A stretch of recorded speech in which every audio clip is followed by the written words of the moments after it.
હતી કે બંને પક્ષના જે મુખ્ય એટલે કે દુર્યોધન અને યુધિષ્ઠિર આ બંને પક્ષ કૃષ્ણની હાજરીમાં અને અન્ય બીજા બધા જેટલા પણ વડીલો છે એ બધાની હાજરીમાં અહીંયા યુદ્ધના નિયમો નક્કી થાય છે. અહીંયા આપણે આ વાત છોડી દઈએ.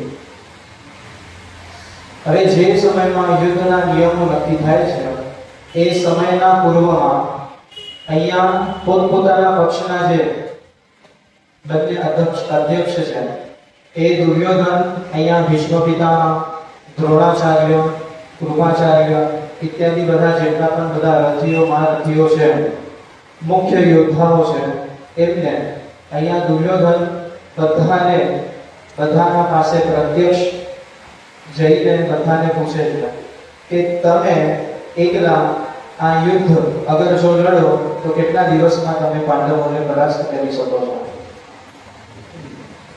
સૌથી પહેલા એમને દ્રોણાચાર્યને પૂછ્યું. દ્રોણાચાર્ય એમના પોતાના મંતવ્યો મૂકે છે કે અરે તો ભાઈ મારી ઉંમર થઈ ગઈ છે, પણ તે છતાં પણ અગર જો હું એકલો આ પાંડવો સાથે જીતીશ તો હું આટલા મહિનામાં પાંડવો સાથે લડીશ તો આટલા મહિનામાં હું યુદ્ધ તમને જીતાવીને આવી શકીશ. પછી એ જ વાત જ્યારે ભીષ્મ પિતામહને પૂછવામાં આવી ત્યારે અહીંયા ભીષ્મ પિતામહ પોતાનું બળ પ્રગટ કરે છે અને એ પોતાનું બળ પ્રગટ કરીને ભીષ્મ પિતામહ અહીંયા કહે છે કે હું અગર જો એકલો લડીશ તો હું આ આખા સૈન્યના સામે હું એકલો અને આખા સૈન્યને હું 1 મહિનામાં પરાસ્ત કરી દઈશ. તમે વિચારો કેટલું બળ બુદ્ધિથી પણ અને શારીરિક રૂપથી પણ આ ભીષ્મ પિતામહ પાસે હશે. તો એ આખી 7 અક્ષોહિણીની સેનાની સામે એક વ્યક્તિ એમની સેના લઈને જો ખાલી લડે છે તો એ વ્યક્તિને એટલો વિશ્વાસ છે પોતા પર કે હું 1 મહિનામાં આ 7 અક્ષોહિણી સેનાને પરાસ્ત કરી શકીશ. અને આવા યોદ્ધાઓને અહીંયા કૃષ્ણએ આમ રમતમાં મારી દીધા હતા. એના પછી કર્ણને પૂછવામાં આવે છે કે ભાઈ તું કેટલા દિવસમાં યુદ્ધ બતાવીશ? ત્યારે કર્ણ જવાબ આપે છે કે હું માત્ર 5 દિવસમાં આ યુદ્ધ બતાવી દઈશ. હવે એક કર્ણ કેવો હશે? કર્ણ, અર્જુન અને કૃષ્ણ આ ત્રણેયની પૂર્વમાં એક બહુ મોટી કથા આવે છે. આખી કથા તો અહીંયા જ કહીશ, પણ એ કથાનો સાર એટલો છે કે અર્જુનને ખબર છે કે કર્ણ કેટલો બળવાન છે.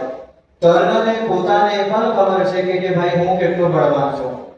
તો કર્ણ અહીંયા એક સમય પર એવી પ્રતિજ્ઞા લે છે કે યુદ્ધ તો શું થતું હશે? અર્જુન અગર જો રહેશે જ નહીં તો યુદ્ધ શેનું થશે? યુદ્ધની પહેલા જ હું અર્જુનને મારી નાખીશ. પણ જે સમય પર એ યુદ્ધ પ્રારંભ થાય છે, આ મહાભારત વાળું યુદ્ધ નથી, એના પહેલા પણ ઘણા બધા યુદ્ધો થયા હતા. એ સમય પર દુર્યોધન કહે છે કે તે જે આટલી પ્રતિજ્ઞા કરી દીધી, તું જે આટલું બળ તારા ઉપર જે છે અભિમાન રાખે છે, હવે હાલ તારો સમય આવ્યો છે, તું જા.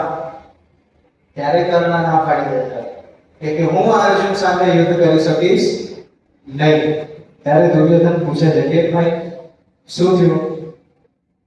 આટલી મોટી બે હવામાં બધી વસ્તુ છોડી દીધી, શું થયું હવે? તો કે મારા વચન એવા હતા, મારા શબ્દો એવા હતા કે હું અર્જુનના સામે યુદ્ધ કરીશ. અહીંયા તો અર્જુન અને કૃષ્ણ આપણે સાથે હતા, તો હું યુદ્ધ કરી શકીશ નહીં, કારણ કે હું યુદ્ધ કરીશ તો મારું અપમાન થશે અને હું હારી જઈશ, મને ખાતરી છે. આવા બધા બળશાળી યોદ્ધાઓ, કેટલાય અસ્ત્રો અને કેટલાય શસ્ત્રોની વિદ્યા આ બધાને આવડતી હતી, બધા નિપુણ હતા. જો ભણવામાં આવ્યું મારા અસ્ત્ર અને શસ્ત્ર આ બંનેમાં ફેર શું? ખ્યાલ છે? આપણે કહીએ કે અસ્ત્ર અને શસ્ત્ર લઈને લડાઈ કરવા નીકળ્યા હતા. અસ્ત્ર શું અને શસ્ત્ર શું તફાવત હશે આ બંનેમાં? મને પહેલા નહોતી ખબર. અને આ તો બધું અંદર ઘૂસે એટલે બધી ખાડામાંથી એક વસ્તુ બહાર નીકળી ગઈ. તો અસ્ત્ર એટલે કે જે વસ્તુના માધ્યમથી આપણે આપણું રક્ષણ કરી શકીએ, એથી પ્રહાર ના થાય, એ અસ્ત્ર. અને જેથી તમે પ્રહાર કરી શકો એ શસ્ત્ર. દાખલા તરીકે તલવાર અને ભાલો. અરે તલવાર અને ઓલું જે ઘોડ હોય ને, શું કહેવાય એને? કવચ. તલવારથી તમે યુદ્ધ કરી શકો, સામેવાળાને તમે મારી શકો. પણ જે ઓલું જે આમ ઓલું હોય, શું હોય? ઢાલ. હા, આપણે કોઈ દિવસ યુદ્ધ કરવા ગયા નથી ને. તો ટૂંકમાં એ જે ઢાલ હોય, એ ઢાલ શું છે? એ અસ્ત્ર છે. એથી આપણે પ્રહાર ના કરી શકીએ, એથી આપણે આપણી રક્ષા કરી શકીએ. તો એ આ વસ્તુમાંથી, આ ગ્રંથમાંથી મને ખ્યાલ આવ્યો કે અસ્ત્ર એટલે જેથી આપણે આપણા જાતનું રક્ષણ કરી શકીએ, અને શસ્ત્ર એટલે જેથી આપણે પ્રહાર કરી શકીએ. તો ટૂંકમાં આટલા બધા વિદ્વાનો, આટલા બધા અસ્ત્ર શસ્ત્રોના જ્ઞાતા હતા, અને સામે કૃષ્ણ જેને પ્રતિજ્ઞા લીધી હતી કે હું યુદ્ધમાં કોઈ દિવસ કોઈ પણ અસ્ત્ર શસ્ત્ર ઉપાડીશ નહીં. મારવું તો દૂરની વાત, તમે વિચારો એ કૃષ્ણને એટલો વિશ્વાસ હશે કે હું અસ્ત્ર વગર પણ મારું રક્ષણ કરી શકું છું. કદાચ મારવા માટે શસ્ત્ર ન ઉપાડે, પણ આટલા ભીષણ યુદ્ધમાં રક્ષણ માટે અસ્ત્ર તો ઉપાડી શકે ને. એ પણ નહોતું. મસ્ત આમ ખુલ્લી બિંદાસ, એને આવો એ આવો. તો ટૂંકમાં વસ્તુ એવી છે કે આટલા બધા યોદ્ધાઓને બંનેને પોતપોતાના પક્ષોમાં, અમુકને દુર્યોધને પૂછ્યું, અમુકને યુધિષ્ઠિરને પૂછ્યું કે તમે કેટલા દિવસમાં ખલાસ કરશો, તમે કેટલા દિવસમાં ખલાસ કરશો. ભીમસેને અમુક સંખ્યા બતાવી, ભીમસેને અમુક બુદ્ધિ બતાવી કે અગર હું આ રીતનું સૈન્ય તૈયાર કરું, મને રક્ષણ માટે આ યોદ્ધા અગર જો મને મળે છે, તો હું આટલા દિવસમાં યુદ્ધની સમાપ્તિ કરી દઈશ. અને સામે જ્યારે અર્જુનને પૂછવામાં આવ્યું ત્યારે આપણને બધાને ખબર હતી કે મને માત્ર કૃષ્ણની એક પલકારાની જરૂર છે, અને બીજી વસ્તુ ઉપાધિ ટેન્શન લેવાનું જ નહીં જીવનમાં, અગર જો ભગવાન હોય તો. ટૂંકમાં આ બધી વસ્તુ જે સમય પર નિશ્ચિત થઈ ગઈ, બધું ફાઇનલ થઈ ગયું, એગ્રીમેન્ટ કરી ગયા, કોણ કોના યુદ્ધમાં કઈ રીતે લડશે, કઈ રીતે સેના તૈયાર થશે, એના પછી નિયમો બતાવવામાં આવ્યા. અહીંયા બંને પક્ષ સાથે બેસીને નિયમો બનાવ્યા. હવે નિયમો જે સમય પર મેં વાંચ્યા ત્યારે એમ લાગ્યું કે હા, કદાચ આટલા બધા નિયમો હતા ને, તો ત્યાં કદાચ એ બધા સૈન્ય કૂતરા બિલાડાના જેમ નહીં લડ્યા હશે. બહુ સારી રીતે યુદ્ધ થયું હશે. એટલી વાતની ખાતરી છે. જે પ્રમાણે આપણે અહીંયા યુદ્ધ કરીએ છીએ, જે પ્રમાણે હમણાં ઇઝરાયલને કોણ ચાલે છે, ઈરાન, એનું યુદ્ધ ચાલે છે, આ એવા યુદ્ધ નહોતા, કારણ કે આના નિયમો હતા. તો નિયમો શું?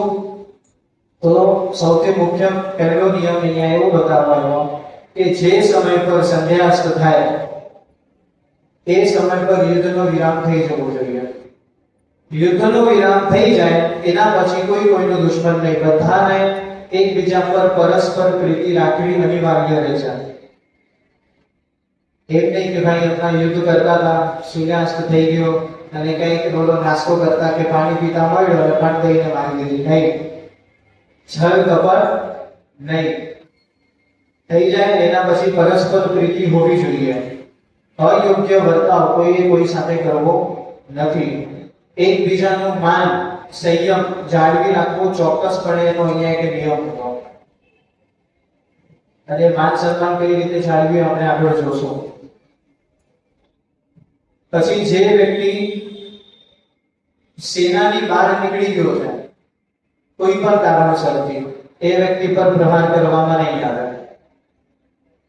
હવે એમાં ઘણા બધા કારણો બતાવ્યા.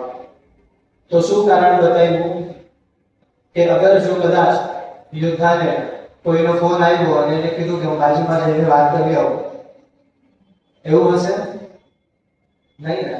તો અમુક આમાં એવા કારણો બતાવ્યા છે કે જે પણ યોદ્ધા પાસે પોતાના જે શસ્ત્રો છે, અસ્ત્રો છે, એનો અગર જો નાશ થઈ જાય તો એવા યોદ્ધા પર તો આપણે આક્રમણ કરવાનો જ નથી, પણ એ વગર અસ્ત્ર શસ્ત્રોનો યોદ્ધા જ્યારે સેનાની બહાર અસ્ત્ર અને શસ્ત્ર લેવા જાય છે એ સમય પર પણ કોઈ એના પર આક્રમણ કરવાનો નથી. ઘણા બધા નિયમો છે કે રથી રથી સાથે જ લડશે, મહારથી મહારથી સાથે જ લડશે, એના પછી અતિરથી સાથે જ લડશે. જે યોદ્ધાઓ હાથી પર બેઠા છે એ ખાલી હાથીના ઉપર બેસનાર યોદ્ધા પર જ પ્રહાર કરશે. જે ઘોડસવારી છે એ લોકો ખાલી ઘોડા પર બેસવા વાળા યોદ્ધાઓને જ મારશે. એટલે કે ઓલો હાથી પર બેઠો છે અને આમ નીચેથી પેદલ સૈનિકોને મારી દે નહીં. આ વસ્તુ મારી અહીંયા ક્લિયર થઈ, કારણ કે જે સમયે હું વાંચતો હતો ત્યારે મને કેટલું આમ એક બાળક બુદ્ધિથી એક પ્રશ્ન આવ્યો કે હાથી તો કેટલા મોટા હોય, પેદલ સૈનિક નીચે ચાલે. હવે સામેવાળા પક્ષનો અગર કોઈ સૈનિક છે, એ સૈનિક પોતાના દુશ્મન પક્ષના હાથીને આરામથી પગ પર તલવારો મારી શકે, હે ને? અને એ સમય પર એ હાથી જન્મી થઈ જશે, યુદ્ધના પછી લાયક નહીં રહેશે.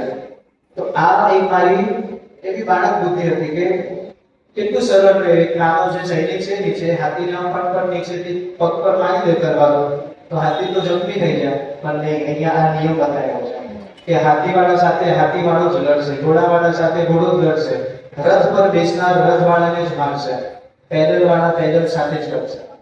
એના પછી પીઠ પરથી કોઈ દિવસ કોઈને પ્રહાર કરવો નહીં. અગર કોઈ સૈનિકનું કોઈ યોદ્ધાનું ધ્યાન તમારા પર નથી તો તમારે પહેલા એને સૂચિત કરવાનું કે હું તારા પર પ્રહાર કરું છું. એ સામે હા પાડશે તો જ તમારે પ્રહાર કરવાનો. કેટલી સારી રીતે આ યુદ્ધ થયું હશે. ભાઈ હું તને મારું, વિચારો કેટલા ડાયા હશે. પણ નહીં, આ બધા યુદ્ધના નિયમો છે જેથી બંને પક્ષ પાસે ન્યાય રહે. કોઈના પણ પાસે કોઈ એવી કમ્પ્લેન ના રહે કે ભાઈ મારા યોદ્ધાનું ધ્યાન નહોતું અને ઓલે મારા પર પ્રહાર કરીને વયો ગયો. નહીં, એવું નથી. તો એવા ઘણા બધા નિયમો છે જે સમબળ છે, એના સાથે યુદ્ધ કરવાનું. પૂછવાનું કે ભાઈ તું મારા સાથે યુદ્ધ કરીશ, હું આટલો બલિષ્ઠ વ્યક્તિ છું, તારામાં આટલું બળ છે તો જ, નહીં તો પછી આગળ નીકળ. આ જ્યારે મેં વાંચ્યું ને ત્યારે આજે થોડી હસી મજાકનો મૂડ છે. આ જ્યારે વાંચ્યું ત્યારે મને દાંડિયા રસ યાદ આવ્યા. તો શું? તો પેલા આપણે દાંડિયા રસ રમતા હતા. દાંડિયા એક પક્ષ આમ જાય ને એક પક્ષ આમ જાય. તો જે વ્યક્તિને આવડે છે સામેવાળી લાઈનમાં, આપણે એના પર ધ્યાન રાખીએ કે ઓલો આવશે ને તો મને સારી રીતે રમવા મળશે.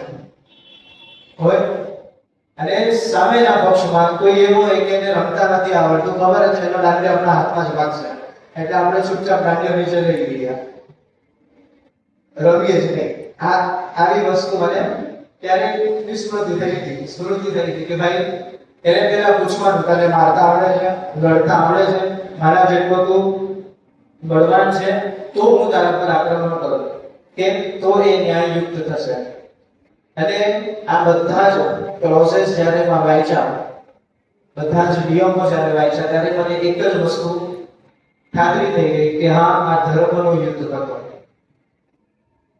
કારણ કે કૌરવો હોય કે પાંડવો હોય, નિયમ એવા કહેલા હતા કે કોઈ પણ વ્યક્તિ અન્યાય કોઈ સામેવાળા પક્ષ સાથે કરી શકે નહીં. અને ત્યારે જઈને તમે સચોટ રીતથી કહી શકો કે આ ધર્મનું યુદ્ધ હતું. કારણ કે કોઈ એવા નિયમો બની જાય જે પાંડવોના પક્ષના સારા, પાંડવોના માટે સારા સાબિત થાય તો એ અધર્મ ગણાશે, એ ખોટું ગણાશે, અસત્યના માર્ગ પર ગણાશે. એટલા માટે આ જ્યારે બધી વસ્તુ વાંચી ને ત્યારે ખ્યાલ આવ્યો કે ભાઈ આ ધર્મનું યુદ્ધ આટલા માટે કહેવાયું હતું કે બંને પક્ષ માટે એક જ જેવો સમાન ન્યાય અહીંયા બંનેને મળ્યો છે. જે વ્યક્તિઓ અસ્ત્ર શસ્ત્ર આપવા માટે આવતા હોય, ભોજનની તૈયારી વ્યવસ્થા કરતા હોય, જે શંખ વગાડતું હોય, એવા બધા યોદ્ધાઓ પર આક્રમણ કરવું નહીં. આવા બધા નિયમો બતાવ્યા. અને આ નિયમો બતાવ્યા પછી વ્યાસ અને ધૃતરાષ્ટ્રનો આખો સંવાદ છે. અને એ સંવાદમાં અહીંયા ધૃતરાષ્ટ્ર, સંજય અને વ્યાસ ત્રણ વ્યક્તિ બેઠા છે અને ધૃતરાષ્ટ્ર અહીંયા વ્યાસને પૂછે છે. તો શું પૂછે છે કે નિયમો બધા નક્કી થઈ ગયા, હવે શું માહોલ છે એ બધી વસ્તુઓ તમે મને કહો. કે બહાર યુદ્ધ મેદાનમાં શું માહોલ છે હવે મને તમે કહો. હવે આ આપણે યુદ્ધના પ્રથમ દિવસમાં પ્રવેશ કરાવડાયો. જો આ વ્યાસજીની રમત હું કહીશ કે પાછી શું રમત હતી. તો અહીંયા પૂછે છે કે મેદાનમાં શું ચાલે છે મને તમે વ્યાસજી તમે કહો, માહોલ શું છે. સંજયને નથી પૂછ્યું, વ્યાસને પૂછ્યું. ત્યારે વ્યાસે કીધું જે પરમ દિવસે હું શબ્દો બોલ્યો હતો કે તમે જેટલી પણ પાપ કૃત્ય કરી છે ને બધી જ વસ્તુ તમને સંજય પાસેથી સાંભળવા મળશે. એ તો સંભળાવશે પણ પેલા મારી વાત સાંભળી લો. તો શું સાંભળી લો? તો કીધું કે જે સમય પર જેવા અશુભ ચિહ્ન અશુભ ઘટનાઓ પાંડવ જન્મ્યો તો ત્યારે થઈ હતી ને એવી જ છે આજે થાય છે. એટલે એ હું તમને દ્રઢતાથી કહી શકીશ કે તમારો વિનાશ થવાનો છે. કૌરવ પક્ષ હારવાનો છે. આવા શુભ લક્ષણો અને અશુભ લક્ષણો બતાવ્યા કે કૌરવો જે પક્ષમાં ઊભા છે એ જ જગ્યા પર કયા કયા અશુભ ચિહ્નો થયા. તો કૌરવોનું સૌથી પહેલા કીધું કે જે સમય પર યુધિષ્ઠિર નીકળ્યો એ સમય પર યુધિષ્ઠિર પોતાના કુળદેવીને અને પોતાના કુળદેવતાને યાદ કરવાનું ભૂલી ગયો. અને સામેવાળા પક્ષે જે સમય પર પાંડવ નીકળે છે એ નીકળ્યા પહેલા અહીંયા બ્રાહ્મણો પાસેથી સ્વસ્તિ વાચન કરીને યજ્ઞ આદિ કાર્ય કરીને રાજ તિલક કરાવીને ત્યાંથી પાંડવ નીકળ્યો. આ પહેલા લક્ષણ બતાવ્યા. પછી બીજી શું વસ્તુ બતાવી કે આજે યુધિષ્ઠિરને દિવસ અને રાતમાં ફેર દેખાય છે. યુધિષ્ઠિરને દિવસ અને રાતમાં ફેર દેખાય છે પણ દુર્યોધનને દિવસ અને રાતમાં ફેર દેખાતો નથી. આવી ઘટનાઓ થાય ત્યારે સમજવું કે આ અશુભ ચિંતન આપણને લક્ષણો છે. આ બધા આવા ઘણા બધા મળ્યા છે. પછી કૌરવોના પક્ષમાં જે મંદિરો હતા એ મંદિરોમાં જે પણ દેવતાઓ હતા એ દેવતાઓના મુખમાંથી લોહીની ઉલટીઓ થાય છે. અને આવું જ્યારે થયું ત્યારે મને ખ્યાલ આવી કે અહીંયા કૌરવો હારવાના છે. આવા બધા લક્ષણો છે કે કદાચ આજના સમયમાં આપણે કોઈએ જોયું નહીં હશે કે દેવતાઓની મૂર્તિઓમાંથી લોહીની ઉલટી થઈ, પણ કદાચ મૂર્તિઓ તૂટી જાય કે કઈક એવી ઘટનાઓ બને એટલે સમજવું કે આવી વસ્તુઓ થાય. એના પછી વાદળા નથી તે છતાં પણ ગર્જના થાય છે. કોના પક્ષમાં? કૌરવોના પક્ષમાં. અગર જો આવું થાય એ પણ અહિત માનવું. આજના સમયમાં પણ આવું ક્યારેક થાય તો એ અહિત માનવું. કારણ કે અમુક એવા સમયો હોય કે વાદળા ના દેખાતા હોય પણ ગર્જના થાય અને ગર્જનાના સમમાં વર્ષા પણ એટલી થાય ને કે એ વસ્તુ એ વર્ષા એ નગર માટે ક્યારેક ને ક્યારેક સારી સાબિત થતી નથી. પછી ગાયોના ગર્ભથી ગધેડા જન્મે છે.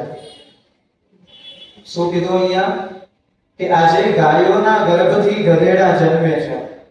પુત્ર અને માતા સાથે રમણ કરે છે. આવા બધા લક્ષણો બતાવ્યા છે. વગર ઋતુના વૃક્ષો ફળ આપે છે. સ્ત્રીઓ પુત્રને જન્મ આપવા માંગતી નથી. આ સ્પષ્ટ થયું છે. આ વસ્તુ ભવિષ્ય પુરાણમાં પણ મળશે અને આ જ વસ્તુ તમને ભાગવતમાં મળશે. અને એ વસ્તુ આજના સમયમાં થાય છે કે સ્ત્રીઓ પોતાના સંતાનને જન્મ આપવા માંગતી નથી. એ આજે આનું અહિત શું થાય છે આપણને દેખાતું નથી. કદાચ સંતાન નથી તો બે આરામથી ફરી શકે છે પણ પાછળથી એમના સાથે શું અહિત થશે એ કદાચ જો અગર અહીંયા વાંચ્યું હશે તો એને ખ્યાલ આવશે. પછી શાકાહારી માંસાહારી આ બંને જીવો એક સાથે જમે છે. કદાચ હું તો કહું કે એ સમય પર નહીં થયું હશે. ચલો આ બધી વસ્તુ બકવાસ માની લો પણ આ વસ્તુ આજે થાય છે. આ અશુભ લક્ષણો છે.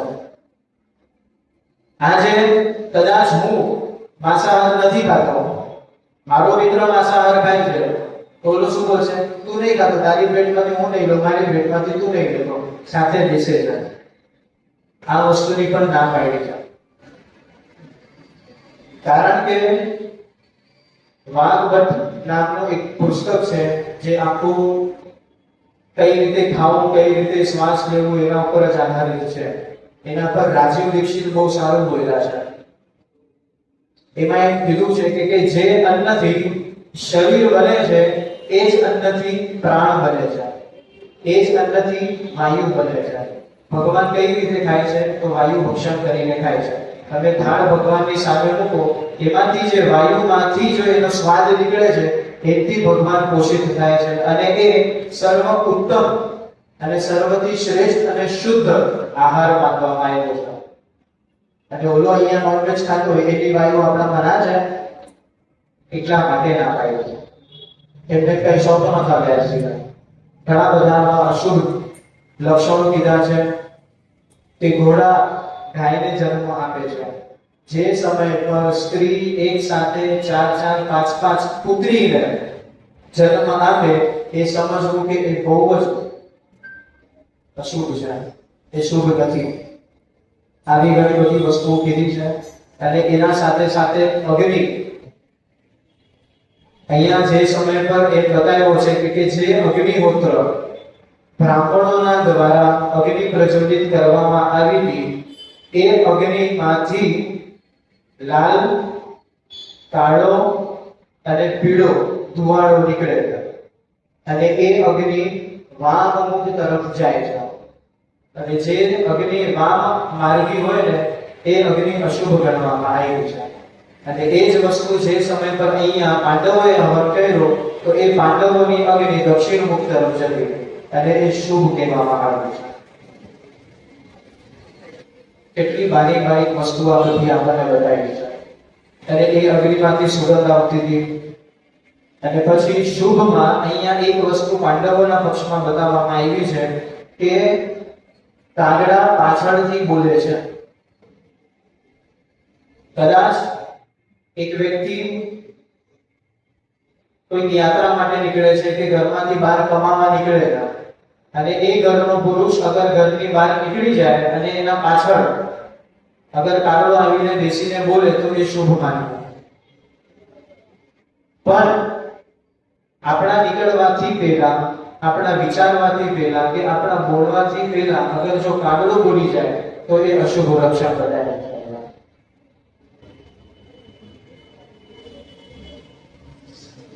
એટલી વસ્તુઓ નાની નાની અને બારીક આમાં છે, ખરેખર એની કોઈ હદ નથી. પણ આપણા પાસે સમય નથી.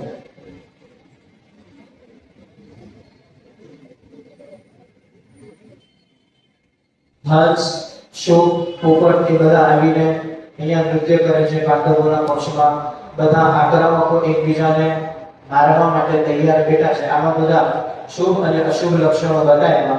અને આ લક્ષણો બતાવ્યા બાદ હવે અહીંયા ધૃતરાષ્ટ્ર સંજયને પ્રશ્ન પૂછે છે. તો શું પ્રશ્ન પૂછ્યો કે આ બધી જે વાતાવરણ છે એ વાતાવરણને વ્યાસ પાસેથી તો જાણી લીધું, હવે એ યુદ્ધ ભૂમિ પર શું થવાનું છે, શું છે, કેવી છે, એ બધી તમે મને સવિસ્તાર બતાવો. હવે સવિસ્તાર બતાવી એટલે હદ બાર આખી એન્સાઇક્લોપીડિયા ખોલી દીધી થઈ ગયા આ સંજય. અને એ સંજય અહીંયા સૌથી પ્રથમમાં એટલું જ કહે છે કે આજે મને આ રણભૂમિ જોઈને એવું દ્રશ્ય લાગે છે કે બે નદી આમે સામને મળતી હોય એવું નહીં, બે સમુદ્ર આમને સામને મળીને એ કિનારાના નામ અથડાઈ જશે અને એવી લહેરો આ સૈનિકોમાં ઉત્પન્ન થઈ છે. પછી બીજી વસ્તુ કે આ આખા ભૂમંડળના જેટલા પણ ભૂપાલો છે, એટલે કે મોટા મોટા રાજાઓ જે ભૂમિનું રક્ષણ કરે છે, એ બધા જ રાજા આજે એક જ જગ્યાએ આવીને એકત્રિત થઈ ગયા છે. અને એના કારણથી આજે મને આ ભૂમિ શું થઈ ગઈ હોય એવું લાગે છે પિતા વગરની ભૂમિ થઈ ગયું ને એવું લાગે છે. કેમ? કારણ કે એના રક્ષણના બધા જ પતિઓ એટલે કે રાજાઓ એ ક્યાં આવીને બેઠા છે? આ રણ મેદાનમાં આવીને ગોઠવાઈ ગયા છે. આ બધી જ વસ્તુઓ જેમ જેમ સંજય કહેતા હતા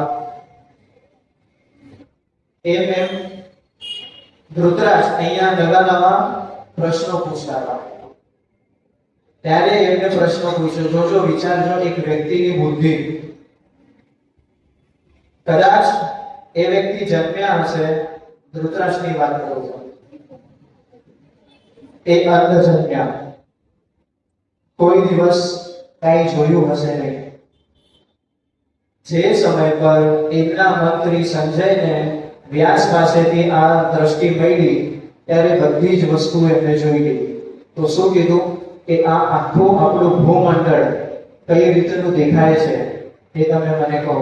એ ભૂમંડળોમાં કેટલા નગરો છે, કેટલા પર્વતો છે, કેટલી નદીઓ છે, એ બધું જ મને તમે સવિસ્તાર કહો. આ આખા પૃથ્વી પર કેટલા પ્રકારના જીવો છે એ બધી જ વસ્તુ તમે મને કહો. અને યુદ્ધની પહેલા આ બધી જ વસ્તુ સંજય અહીંયા ખૂબ જ સારી રીતે વિસ્તારથી કરે છે. અને શરૂઆત એની થાય છે કે આ પૃથ્વી પર જેટલા પણ જીવો છે એને 4 ભાગમાં વહેંચવામાં આવ્યા છે. તો કયા કયા ભાગમાં વહેંચવામાં આવ્યા છે? તો કીધું કે જલચર, થલચર, વાયુચર અને ચરાચર. જલચર એટલે કે આપણને બધાને ખબર છે. થલચર એટલે કે જે પૃથ્વી પર રહેનાર જીવ છે. વાયુચર એ પણ સમજાઈ ગયા. અને ચરાચર એટલે કે મિશ્રિત સ્વભાવના, જેમ કે વાયુ પર પણ રહી શકે, પૃથ્વી પર પણ રહી શકે, પૃથ્વી પર પણ રહી શકે, પાણીમાં પણ રહી શકે. આવા જે પ્રકારના જીવો છે એને 4 આ ભાગમાં વહેંચવામાં આવ્યા. અને પછી એના પછી બતાવ્યું કે હજી પણ 4 પ્રકાર છે. તો કયા પ્રકાર બતાવ્યા? એ જરાયુજ, અંડજ, શ્વેતજ અને ઉદ્ભીજ. આપણને બધાને ખબર હશે. આપણે જે કહીએ ને કે 84 લાખ યોનિ, આ 84 લાખ યોનિમાં માત્ર આ 4 પ્રકારના જીવો છે, ચોથાથી પાંચમો નથી. તો કયા કયા આવ્યા? જરાયુજ, શ્વેતજ, અંડજ અને ઉદ્ભીજ. અને પછી એના પછી બહુ ઘણી બધી વસ્તુઓ ડીપમાં છે કે જલજા નવલક્ષાણી, જલમાં રહેવા વાળા 9 લાખ જીવો છે. આ સાયન્ટિસ્ટ, ડિસ્કવરી વાળા બધાને ફેલ કરી દેવ્યા છે. કેટલા છે જળમાં રહેવા વાળા? તો કીધું કે 9 લાખ. સ્થાવરા લક્ષ વિંશતિ, સ્થાવર એટલે કે જે પૃથ્વી પર રહે છે એ પૃથ્વી પર રહેવા વાળા 20 લાખ જીવો છે, અલગ અલગ પ્રકારના. એના પછી 11 લાખ પ્રકારના કીડા અને મકોડા છે. એમાં કોકરોચ પણ આવી ગયો, કીડી પણ આવી ગઈ, લેરગડોળી પણ આવી ગઈ. આ બધા જ પ્રકારના કેટલા છે? તો કીધું કે 11 લાખ. પછી પક્ષીના 10 લક્ષાણા, 10 લાખ પ્રકારના પક્ષીઓ છે. પછી 30 લક્ષાણી પશુ. કેટલા છે? તો 30 લાખ છે. અને પછી છેલ્લે ચતુર્લક્ષાણી માનવા, આપણા માનવ એટલે કે 4 લાખ પ્રકારના છે. હવે આપણે તો એક જ જોઈએ છે, હે ને? આના પર પદ્મ પુરાણે બહુ સારી વ્યાખ્યા કરી છે. બહુ મોટી છે, બધી વ્યાખ્યા શક્ય નહીં બને, પણ અહીંયા વ્યક્તિઓની પ્રકૃતિની પણ વાત થઈ છે અને તે પ્રકૃતિઓના સાથે તત્વોની પણ વાત થઈ છે અને સાથે સાથે સ્વભાવની પણ વાત થઈ છે. હું માણસ છું, પણ કોઈ મને એ ઉપમા આપશે કે આ ગધેડા જેવો છે, સ્વભાવને ઉપમા આપી છે. હું છું માણસ જ, પણ એ 4 લાખમાં જેટલું વિભાજન થયું છે એ વિભાજનનો આધાર કયો છે? તો એ આ છે, સ્વભાવ, ગુણ અને તત્વ.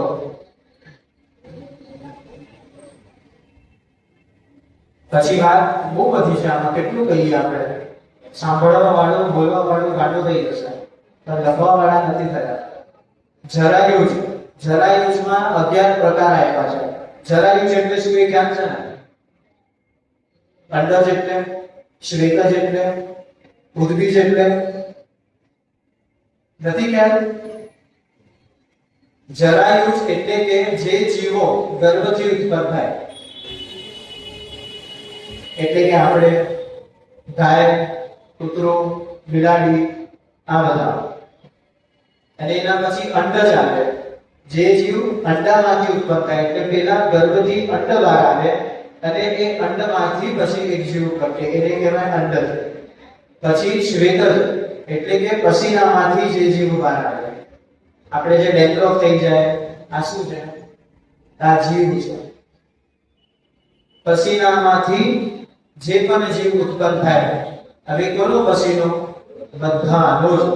ટૂંકમાં જીવમાંથી, બીજા બધાના અવાજ ઓછો થઈ જાય. ટૂંકમાં જીવમાંથી જીવ પ્રગટ થાય. જેવી રીતે ઝાડની ચામડી તમે કાઢી દો તો એમાંથી એક શ્વેત વર્ણ કે બધા અલગ અલગ ઝાડોમાંથી રસ નીકળે, પદાર્થ નીકળે, એ પણ જીવ છે. દાખલા તરીકે રબર, આ પણ એક જીવ બતાવવામાં આવ્યો. હવે થોડું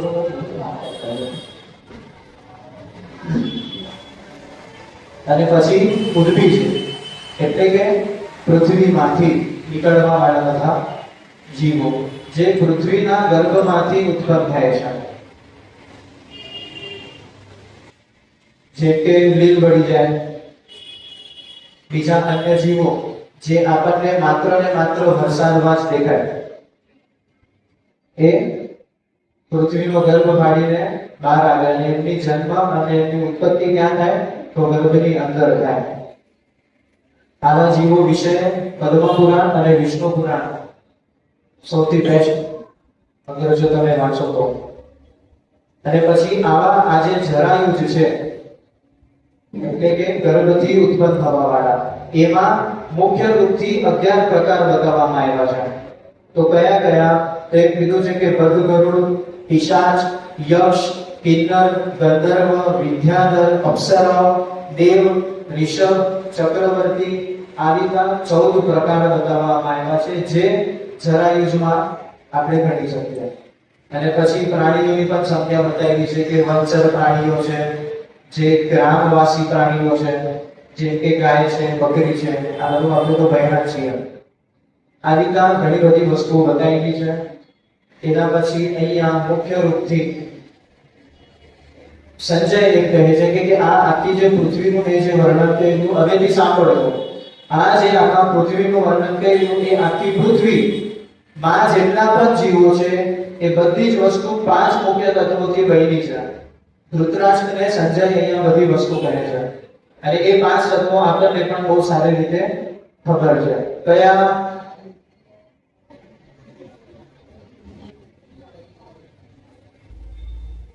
તમે કીધું મેં સાંભળી લીધું અને તમે સાચા, અહીં સાંભળવાનું જ નથી. તો ટૂંકમાં આપણને બધાને ખબર છે. તો એ 5 છે: પૃથ્વી, અગ્નિ, જળ, તેજ અને આકાશ. તો આ આખી પૃથ્વીમાં જે પણ વસ્તુ છે એ આ 5 તત્વોથી બનેલી છે. આપણને ખબર જ છે. હવે અગર જો પૂછવામાં આવે કે આ 5 તત્વો ક્યાં છે આપણા શરીરમાં, આપણું શરીર 5 તત્વોથી બનેલું છે, માનો છો? તો આપણા શરીરમાં આ 5 તત્વો ક્યાં છે? જોજો, શરીર આપણું છે પણ આપણા શરીર વિશે આપણને ખબર નથી. કાચમાં જોઈને વાળ કેવા છે ખબર પડી જાય, પણ પૃથ્વી તત્વ ક્યાં છે એ ખબર ના પડે. તો ટૂંકમાં પગના અંગૂઠાથી લઈને સાતડના ભાગ સુધી પૃથ્વી તત્વ હોય. પછી આ સાતડના ભાગથી નાભી સુધી જળ તત્વ હોય. નાભીથી આપણા આ ભાગ સુધી આટલો એક વેત બસ અગ્નિ તત્વનો ભાગ હોય. અને આ જ એક વેત અગર જો ઊંધી કરો અહીં સુધી આવે એટલે આ વાયુ તત્વનો ભાગ થયો. આપણે જે પણ શ્વાસ લઈએ નાકથી અહીંયા સુધી પહોંચે અહીંથી અહીંયા અને અહીંયાથી અહીંયા, આ બસ આટલું જ એનું બાઉન્ડ્રી છે. અને પછી આના ઉપર આકાશ તત્વ થયા 5 છે બધાના શરીરમાં. ખબર હતી નહોતી? યાદ રાખશો, નેક્સ્ટ ટાઈમ આવીશ ત્યારે પૂછીશ. તો ટૂંકમાં આ 5 તત્વો અને આ 5 તત્વોના ગુણધર્મ બતાવ્યા. તો કયા? શબ્દ, સ્પર્શ, રસ, રૂપ અને ગંધ. શબ્દ બોલો. ફસાઈ ગયા.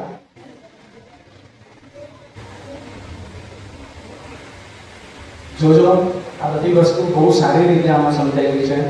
એક એક ક્રમથી આપણે વધતા જઈએ તો સમજાશે. તો સૌથી પહેલા આપણે આકાશથી ચાલુ કરીએ. આકાશ પાસે શું છે? શબ્દ છે. હવે એ આકાશથી આપણે નીચે આવીએ એટલે ગણતરીમાં લેવાની વાયુ. આ વાયુ તત્વ જેમ જેમ એક એક નીચે આવશે ને એમ એમ એક એક તત્વો વધતા જશે. તો આ વાયુ પાસે શું છે? તો એક તો છે શબ્દ અને બીજો છે સ્પર્શ. એકથી નીચે આવશું તો તેજ. તેજ પાસે શું છે? શબ્દ, સ્પર્શ અને રૂપ. અને પછી જળ. જળમાં શું બતાવ્યું? શબ્દ, સ્પર્શ, રસ અને રૂપ.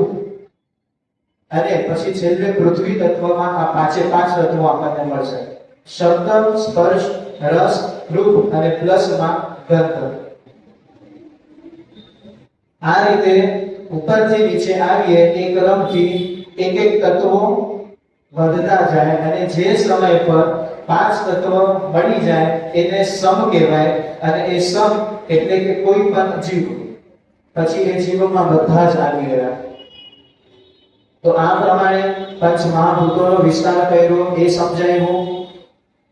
અને એના પછી જે મેં કીધું એ બધી વસ્તુ બહુ વિસ્તારમાં બતાવી છે. આપણે કોઈ વિસ્તાર કરવો નથી કે આ ભૂમંડળ પર કેટલા નગરો છે, કેટલા પર્વતો છે, આપણે ક્યાંય જવું નથી.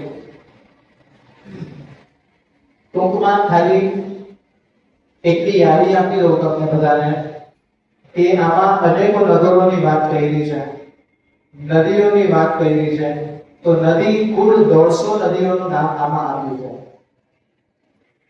કેટલા નદીઓના નામ આપ્યા છે? 150. એક એક સ્પષ્ટ રૂપથી એક પછી એક ક્રમશઃ 150 નદીના નામ આપ્યા છે. અને પછી વાત થાય છે જનપદોની, એટલે કે મહાનગરો. મહાનગરો કેટલા? આ બધા જ મહાનગરો ના વિસ્તાર અહીંયા સંજય ધૃતરાષ્ટ્રને કરે છે. તો કેટલા? ઉત્તર ભાગમાં 156 મહાનગરો છે. એ બધાના નામ આપ્યા છે. જોઈ કઈ તો આવજો કોઈ દિવસ. અને પછી દક્ષિણ ભાગમાં 99 મહાનગરોના નામ આપ્યા છે. કુલ કરો 100 ને કેટલા કીધા મેં? 56 અને 99. આટલા મહાનગરો એ સમય પર હતા. અને એના પછી સૌથી શ્રેષ્ઠ અહીંયા ધૃતરાષ્ટ્ર હજી એક પ્રશ્ન પૂછે છે. તો શું પૂછે છે? કે મને યુગો ની ગણના તમે બતાવો અને યુગો વિષયની કંઈક માહિતી આપો. અહીંયા મારો બહુ રુચિ એકદમ આ વિષય મારો બહુ સારો છે. સૌથી પહેલા આપણે ગણીએ તો કળિયુગ આપણને બધાને ખબર છે 432 નો છે. એના પછી દ્વાપર 1 થી ડબલ તો કેટલો છે? 8,84,000. એ જ પ્રમાણે ત્રેતા, એ જ પ્રમાણે સતયુગ. આ બધા જેમ જેમ તમે ગુણા કરતા જશો ને એમ એમ ડબલ વધતા જશે.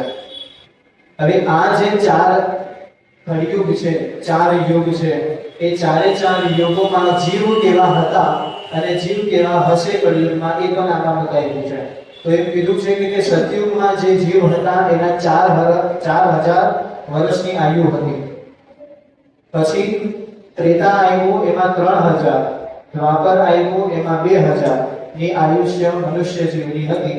અને પછી કળિયુગ આવ્યું એટલે કળિયુગમાં કોઈ મર્યાદા નથી.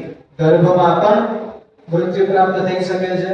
કોઈ મર્યાદાની આયુની અહીંયા એવી કોઈ વસ્તુ ઉલ્લેખ કર્યો નથી. એ જ ઉલ્લેખ કર્યો છે કે અહીંયા કોઈ મર્યાદા નથી. પછી ચારે ચાર યુગોના ધર્મો બતાવ્યા. તો શું બતાવ્યું? તો સતયુગમાં ધર્મ હતું, ત્રેતામાં તપ હતું, દ્વાપરમાં સત્ય અને દાન હતું. અને એટલા માટે જે સમયમાં રાજસુ યજ્ઞ યુધિષ્ઠિરે કર્યો હતો ને, ત્યારે અહીંયા દાન આપવામાં આવ્યું હતું. આપણે ભાગવતમાં એ સાંભળીએ છીએ કે અમરીશ રાજાએ કેટલું દાન આપ્યું, ફલાણા રાજાએ કેટલું દાન આપ્યું. એ બધી જ વસ્તુ કેમ? કારણ કે દ્વાપરમાં દાનનું બહુ જ મહત્વ હતું. અને એને જ સાથે સાથે કળિયુગમાં, તો કળિયુગમાં બે વિશેષ લક્ષણ બતાવ્યા છે. એક તો છે દયા અને બીજું છે જપ. ભગવાનનું નામ સ્મરણ. બહુ સરળ છે અને બહુ અઘરું પણ છે. તો ટૂંકમાં આવા લક્ષણો બતાવ્યા. પછી કયા યુગમાં કોનું બળ હતું આ સાંભળજો. તો કોનું બળ હતું? તો એમ કીધું કે સતયુગમાં પુણ્ય, જે વ્યક્તિ પાસે પુણ્ય વધારે હોય ને એને બળવાન માનવામાં આવતો. ત્રેતામાં જે વ્યક્તિ પાસે લક્ષ્મી વધારે હોય એને બળવાન માનવામાં આવતા. દ્વાપરમાં જે વ્યક્તિ પાસે શારીરિક શક્તિ, સૈન્ય શક્તિ વધારે હોય એને બલિષ્ઠ માનવામાં આવતા. અને કળિયુગમાં કોને બલિષ્ઠ માનવામાં આવશે? તો જેના પાસે વિદ્યા છે, પૈસો નહીં, જેના પાસે વિદ્યા છે એ બલિષ્ઠ માનવામાં આવશે. હવે વિદ્યા, ભણેલી વિદ્યા, યુક્તિવાળી વિદ્યા, જે પણ તમે કરો, પણ જેના પાસે બુદ્ધિ છે ને એ સૌથી બળવાન માનવામાં આવશે. તો આવી રીતે આ કળિયુગના લક્ષણો બતાવ્યા. આ ચારે ચાર યુગોની સંખ્યા અગર જો ટોટલ કરવામાં આવે તો 43,20,000 થાય. હવે આ 43,20,000 એટલે કે એક ચતુર્યુગી. કળિયુગ, દ્વાપર, ત્રેતા અને સતયુગ, આ ચારે ચાર યુગોને જ્યારે વર્ષોની ગણતરીના હિસાબે અગર જો બધાને એડ કરવામાં આવે તો 43,20,000 આયુષ્ય થાય. આટલા લાખ વર્ષોનો એક ચતુર્યુગી છે. અને આવા 71 ચતુર્યુગી થાય એટલે એક મન્વંતર પતે. કેટલા? 71 ચતુર્યુગી. એક ચતુર્યુગીના વર્ષો 43,20,000 એટલે 71 માં ગુણ્યા કરો એટલું એક મન્વંતર થાય. અને એમાં આપણે આ 7મા મન્વંતરમાં બેઠા છે. 6 મન્વંતર વયા ગયા એટલે તમે વિચારો કે આ બ્રહ્માંડ કેટલા વર્ષોથી સતત કાર્યશીલ છે. અને બ્રહ્માંડને સાચવનાર વાળો જે તત્વ છે એ પણ આટલા વર્ષોથી સતત કાર્યશીલ હશે. અને એ જ પ્રમાણે જે સમય પર આવા 1000 ચતુર્યુગી થઈ જાય, કેટલા? 1000 ચતુર્યુગી થાય ત્યારે બ્રહ્માનો એક દિવસ પતે.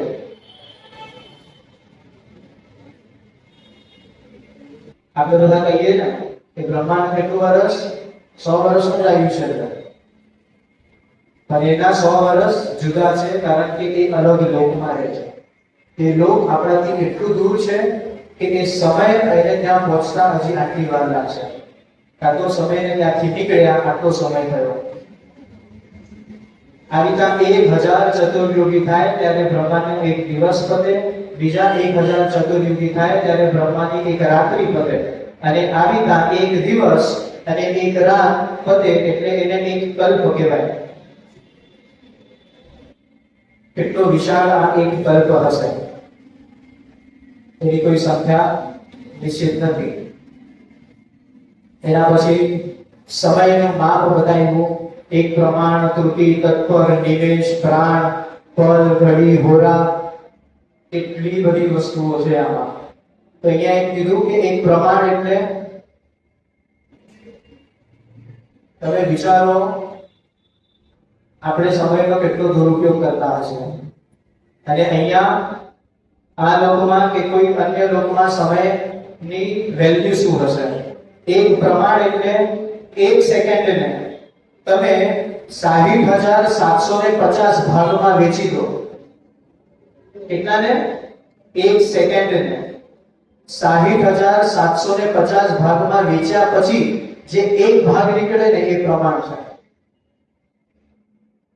છે આપણામાં શક્ય કે 1 સેકન્ડને આટલા ભાગમાં વેચી શકીએ નથી. એના પછી કૃતિ આવી તો કૃતિને એમ કીધું કે કૃતિને 1 સેકન્ડના 34,000 ભાગમાં વેચવું ત્યારે એક કૃતિ થાય. પછી એક ત્રુટિ એટલે કે 1 સેકન્ડને 300 ભાગમાં વેચવું એને એક ત્રુટિ થાય. પછી ઘણી બધી વસ્તુ આવે છે, ક્ષણ આવે છે, તત્પર આવે છે, નિમેષ આવે છે. નિમેષને આપણે બધા ઓળખીએ છીએ. નિમેષ એટલે આપણો એક પલકારો. તમે માપી શકો કે એક પલકારો કેટલા સમયમાં થાય? વ્યાસજી માપી બેઠા છે તો કેટલા કીધા? તો એમ કીધું કે 88 મિલીસેકન્ડ એટલે 1 સેકન્ડ થી થોડું ઓછું. આટલી મિલીસેકન્ડમાં આપણે એક પલકારો ઝડપી શકીએ છીએ. એના પછી ક્ષણ આવે, પળ આવે, વિપળ આવે, ઘડી આવે. એક ઘડી એટલે આપણને બધાને ખબર છે 24 મિનિટ. ઘડી એટલે કે 1 કલાક, 24 હોરા એટલે કે 1 દિવસ. આ જ પ્રમાણે આપણા સંખ્યાનું માપ આપીને આપણને ક્યાં સુધી પહોંચાડ્યા? તો જ્યાં સુધી આપણે પહોંચી ના શકીએ. તો અહીંયા એમ બતાવ્યું છે કે બ્રહ્માનું આયુષ્ય કેટલું? બ્રહ્માના 100 વર્ષ એટલે કે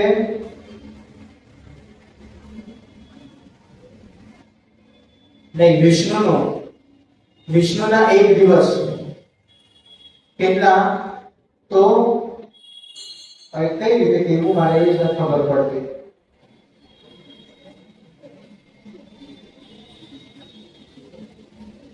એક ક્વિન્ટિલિયન આ શબ્દોમાં તો આપણને કદાચ પડવાની છે નહીં. તો ટૂંકમાં એ સમજી જાઓ કે એકડો છે એના પછી 19 શૂન્ય છે. આટલો એક દિવસ છે. અને આ જ પ્રમાણથી ઘણી બધી વસ્તુઓ હજી આગળ કીધી છે. અને એમાં એમ કીધું કે બ્રહ્માનું આયુષ્ય કેટલું? તો એ બતાવ્યું કે વિષ્ણુના 1 પલકારા બરોબર. વિષ્ણુનું આયુષ્ય કેટલું? તો રુદ્રના 1 પલકારા બરોબર. અને રુદ્રનું આયુષ્ય કેટલું? તો 1 બ્રહ્મવર્ગ. અને 1 બ્રહ્મવર્ગ કેટલું? એટલે કે બતાવ્યું કે 5240 52,040 ઓક્ટિલિયન એટલે કે કેટલું થાય? તો એમ કીધું કે એકડો લગાડો અને એના પાછળ 30 મીંડા લગાડો. અને એમાં આપણે અને એમાં ભગવાનને બનાવવા જોઈએ આપણે. ચાલે નહીં આપણું? શક્ય જ નથી. એના પછી બહુ મસ્ત છે આ બધી વસ્તુઓ, તમે વાંચો કોઈક દિવસ. એના પછી અહીંયા ધૃતરાષ્ટ્રને શું ખબર શું જરૂર હશે? પણ ધૃતરાષ્ટ્રે અહીંયા 3 ગ્રહો વિશે પૂછ્યું છે કે રાહુ, સૂર્ય અને ચંદ્રનું માપ શું છે એ મને કહો. અને સંજય અહીંયા ચંદ્રનું માપ કહે છે, રાહુનું માપ કહે છે અને સૂર્યનું માપ કહે છે. તો શું કીધું? સૌથી પહેલા રાહુનું માપ કીધું. તો રાહુનું શું કીધું કે 12,000 યોજન વ્યાસગત રાહુનું માપ છે. વ્યાસગત એટલે તો ખબર પડતી હશે તમને, હે ને? ખ્યાલ છે વ્યાસગત એટલે શું? નથી ખ્યાલ? બતાવો કે રીતે મારે ટૂંકમાં સમજો કે આ ગોળ આકાર છે. આ ગોળ આકાર છે. હવે આ ગોળ આકારમાંથી કોઈ પણ એક દિશાથી બીજી દિશા સુધી આપવું, અહીંયાથી અહીંયા પહોંચ્યા એટલું, એને વ્યાસગત કહેવાય. એ કેટલું છે? તો 12,000 યોજન છે. હવે 1 યોજન એટલે કે 12 કિલોમીટર. હવે એ 12 કિલોમીટરને 12,000 યોજન સાથે ગુણા કરો એટલે 1,44,000 કિલોમીટર થાય. રાહુ અહીંયાથી આ છેડેથી આ છેડે પહોંચતા. અને પછી 1 થી 3 ગણી એની પરિધિ એટલે કે 36,000 યોજન. એટલે કે પહેલા આપણે શું કહ્યું? અહીંયાથી અહીં સુધી પહોંચ્યા. પણ હવે શોર્ટકટ નથી લેવાનો. તો શું કરવું છે? આ બિંદુથી આખું ગોળ ફરીને આ બિંદુ સુધી આવવાનું છે. તો એને કેટલા કિલોમીટર કીધું, કેટલા યોજન કીધું? તો 36,000 યોજન કીધું. અને 36,000 યોજન એટલે કે 4,32,000 કિલોમીટર થાય. આટલો એનો વર્ગ છે. એના પછી આ રાહુની મોટાઈ કેટલી છે? તો મોટાઈ બતાવી 6,000 યોજન. અને 6,000 યોજન એટલે કે 72,000 કિલોમીટર ની એની મોટાઈ છે રાહુની પરત. તો માપવા ગયો છે.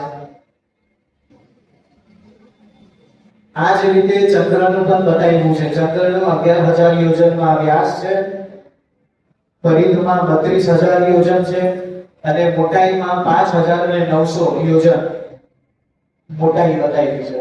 સાથે સાથે સૂર્યનું પણ માપ બતાવ્યું છે, જેને આપણે જોઈ નથી શકતા, જેનો તાપ આપણે સહન નથી કરી શકતા, એનું માપ બતાવ્યું છે.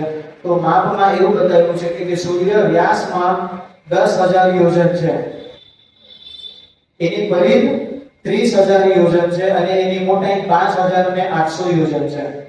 આટલી એની મોટાઈ છે.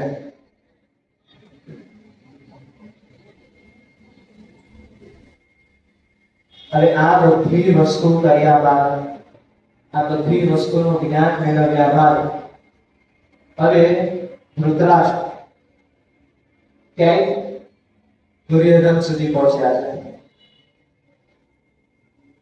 અને ત્યારે એ ધૃતરાષ્ટ્ર અહીંયા દુર્યોધન સંજયને પૂછે છે કે આ બધી વસ્તુ તમે મને સવિસ્તાર કીધી, હવે દુર્યોધનના મનમાં શું ચાલે છે, એને જે રાજનીતિઓ બનાવી છે, એને કઈ કઈ નીતિઓ બનાવી છે, એ બધી વસ્તુ તમે મને સવિસ્તાર કહો. ત્યારે એક બાપ આજે એના દીકરાની ચિંતા કરી રહી છે.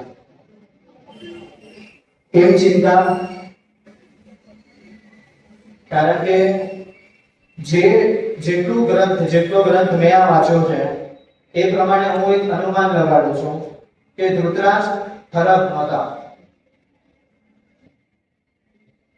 આપણે બધા જ ગીતામાં સૌથી જે પહેલો છે શ્લોક, ધર્મક્ષેત્રે કુરુક્ષેત્રે સમવેતા યુયુત્સવ, મારા અને પાંડવોના સંતાનો શું કરે છે, આ બધી આપણે વસ્તુ 50 વાર સાંભળેલી છે. અને ચોક્કસપણે આ શબ્દો ધૃતરાષ્ટ્રે આપ્યા છે કે અહીંયા ભેદભાવ આપણને દર્શન થાય છે કે એને મારા સંતાન અને પાંડુના સંતાનમાં ભેદભાવ કર્યા.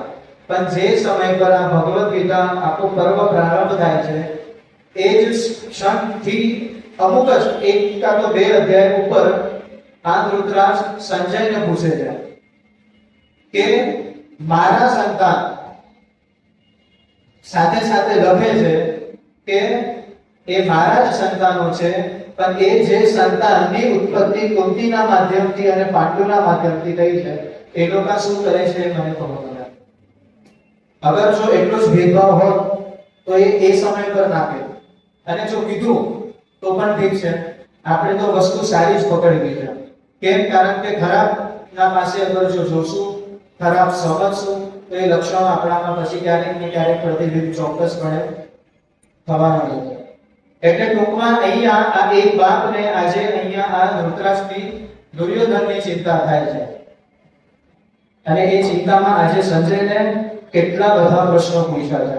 જાણે કે અગર જો કોઈ એક પક્ષથી કે કોઈ એક પગલે મારો સંતાન અગર જો ખોટો છે તો હું એને સુધારી દઉં. જે તરીકે આપણે એક્ઝામ દેવા જતા હોઈએ તો આપણને આપણા પિતા 50 પ્રશ્નો પૂછે, આ ભાઈનો હોલ ટિકિટ લીધી, આ કર્યું, બધું બરાબર છે, મોબાઈલ લીધો, કેટલા પ્રશ્નો પૂછે આપણે એક એક્ઝામ આપવા જઈએ તો. એ જ રીતથી અહીંયા આ ધૃતરાષ્ટ્રે દુર્યોધન માટેની જે ચિંતા છે એ સંજય સામે વ્યક્ત કરી છે. અને આ ચિંતા બહુ પ્રમાણિક છે, હોય છે. અને આપણે પણ જોઈએ છે કે આપણે આપણો બાપ આપણી કેટલી ચિંતા કરતો હોય. તમે વિચારો સાહેબ કે જે સમય પર એક સ્ત્રી ગર્ભવતી થાય, કદાચ એક આશ્રિત આપણે ગણીએ કે 20 વર્ષની છોકરીની આયુ હશે, એને પોતાના સંતાનને જન્મ આપ્યો, એ બાળકને ખોળામાં સુવડાવશે, થોડો મોટો થશે એટલે બાળક એના ખોળામાં જઈને સુવાનો ચોક્કસપણે છે. થોડો એવો મોટો થશે એટલે એ જ બાપ એ દીકરાને કે દીકરીને પોતાના ખભે લઈને ફરશે, હવે તમે વિચારો કે 50 વર્ષ પછી જે સમય પર કદાચ આશ્રિત એની માં 60 વર્ષની થઈ છે અને સંતાન 40 વર્ષનો હશે, તો શું એ દીકરો પોતાના માના ખોળામાં જઈને સૂશે? ચોક્કસપણે સૂઈ શકશે, પણ એ ધારશે તો પણ એના બાપના પગે જઈને નહીં બેસી શકે. બેસી શકશે? નહીં બેસી શકશે. એ ધારશે તો પણ એમ નહીં કહી શકે કે પપ્પા ચલો ઘોડો આપણે રમીએ, તમે મારા માટે થઈને ઘોડો બનો. નહીં બોલશો. માતૃભાવ પ્રગટ કરવા માટે અસંખ્ય કવિઓ છે, પણ પિતૃભાવ કોઈએ પ્રગટ કર્યો છે એટલો સુંદર રીતે નથી કર્યો. એમ કહેવાય કે બાપ જે સમય પર એક દીકરો જન્મે એ સમય પર બાપ અને દીકરાની વચ્ચે જેટલી પ્રીતિ હોય ને, જેમ જેમ દીકરો મોટો થતો જશે ને એમ એમ બંને પ્રીતિ દૂર થતી જશે. પ્રેમ તો હશે પણ પ્રગટ કરવાની જે શક્તિ હશે ને એ કોઈમાં નહીં હશે. બાપ દબાતો જશે અને દીકરો થોડો થોડો એનાથી દૂર થતો જશે. એક પદ છે, એક ગીત છે બાપ વિશે, બહુ સારું છે. એના શબ્દો કઈક એવા છે કે ઉપાધિ કોઈ તું કરમાં હજી તારો બાપ બેઠો છે, હજુ તારો બાપ બેઠો છે, જગતમાં કોઈથી ડરમાં હજી તારો બાપ બેઠો છે, હજી તારો દાસ બેઠો છે. કેટલા સારા શબ્દો છે. એક બાળક ઘરે રમતો હોય અને દાસ સ્વરૂપે એની બધી ઈચ્છાઓ પૂરી કરવા માટે બાપ ઘરની બહાર નીકળે છે. બને છે દાસ? એમ કહેવાય છે કે સામે ગમે તેટલી મુસીબત હોય પણ પાછળ એક બાપ ઉભો હોય ને બધી મુસીબત સાવ નાની લાગતી હોય આપણને. એટલે ટૂંકમાં અહીંયા ધૃતરાષ્ટ્ર પણ ક્યાંક ને ક્યાંક એક બાપ સ્વરૂપે છે. એની પણ ઘણી બધી વેદનાઓ હશે. જેટલું વાંચન મેં કર્યું છે હું એટલું સ્પષ્ટ રીતે કહી શકીશ કે ધૃતરાષ્ટ્રમાં સંસ્કાર પણ હતા, એને એટલી બુદ્ધિ પણ હતી, એને દુર્યોધનને ઘડી ઘડી રોક્યા હતા, પણ એ જે બાળક હતો ને એ બાળક અહીંયા સમજી શક્યો નહીં. એ જે દુર્યોધન હતો ને એ દુર્યોધન એના બાપને બાપ નહોતો માનતો, એના બાપનો બાપ બનવા માંગતો હતો. એટલા માટે અહીંયા બધી વસ્તુઓ એની બગડી છે. અને હવે આ જ શબ્દો ધૃતરાષ્ટ્ર સંજયને બધી જ વસ્તુ વારંવાર કહે છે. હું તો એક જ વિનંતી કરીશ તમને બધાને કે આખું ગ્રંથ ના વાંચવો હોય ને તો કોઈ વાંધો નહીં.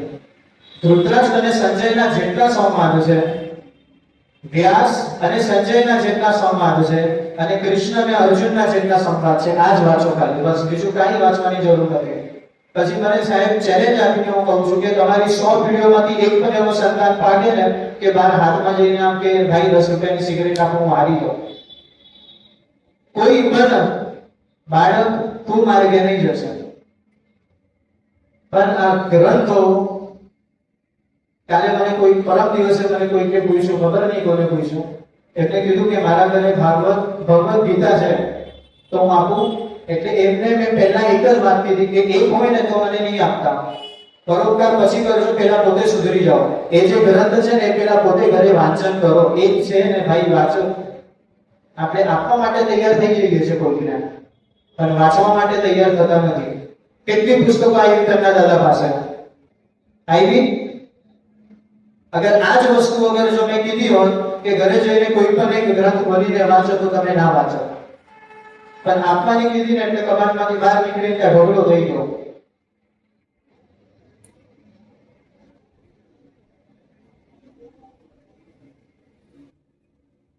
ભગવાન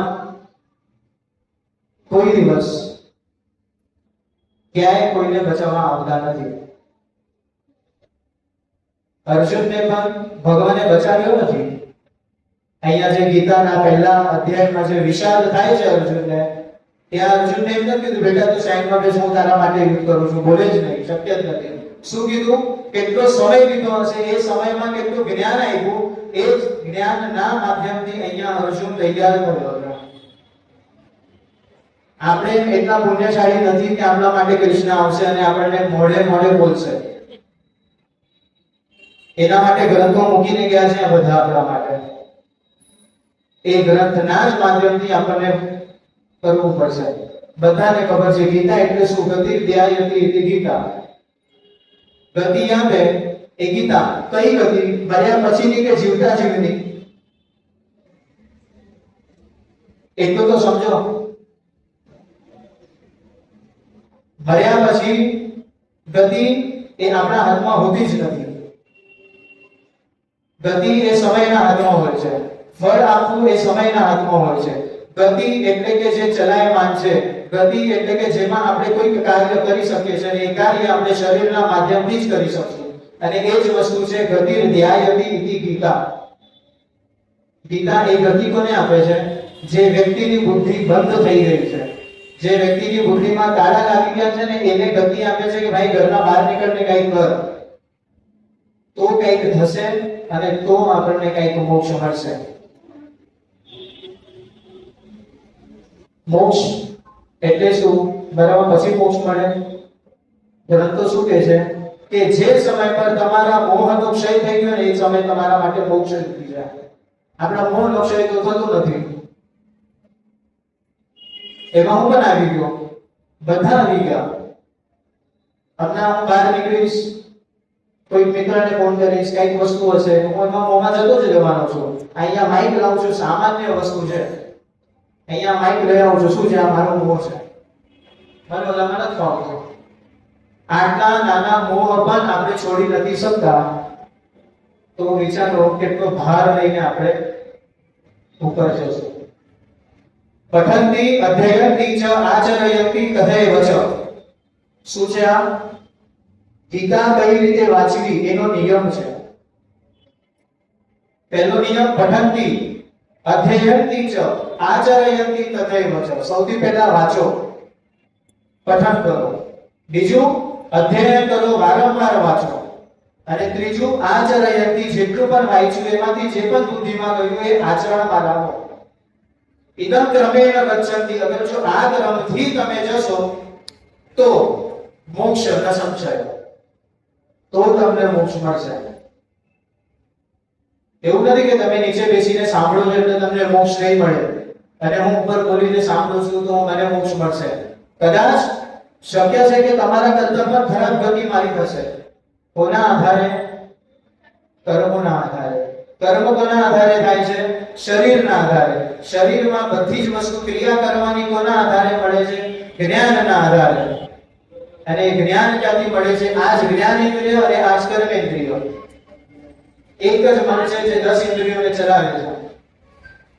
અને આપણે એવું કરવું નથી. આપણે શું કરવાનું છે? આ 10 ઇન્દ્રિયો મળીને મનને ચલાવે એવું કરવાનું છે ને.